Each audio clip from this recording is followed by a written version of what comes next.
È nato Museum, il nuovo museo dei Colli Euganei a Villa Beatrice d'Este, in provincia di Padova, dove tecnologia e storia si incontrano per raccontare un territorio. Riapre con la possibilità di immergersi a 360 gradi nella dimensione dei Colli Euganei. I Colli Euganei che non sono solo paesaggio, che qui in Villa Beatrice domina e vede appunto questo edificio storico troneggiare in un contesto meraviglioso di orizzonti, ma sono tante altre cose, sono storia, sono cultura, sono letteratura, sono fauna, flora, sono prodotti agricoli di eccellenza. Ecco, Museum mette assieme tutto questo. Un recupero importante di una villa storica promosso dalla provincia di Padova in sinergia con le amministrazioni locali e grazie al contributo di 750.000 euro della Fondazione Cariparo. Questo è bene per la cultura, è bene per la coesione sociale, è bene per la conservazione ovviamente del patrimonio storico-artistico,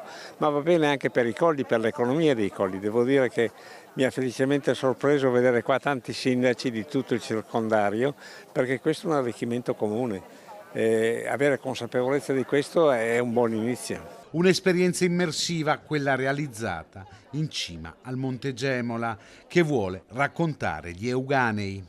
Questo è uno dei punti multimediali dove scoprire le gemme dei Colli Euganei, quali vedete il vino, il miele, l'olivo, l'olio e i piselli, detti anche i bisi.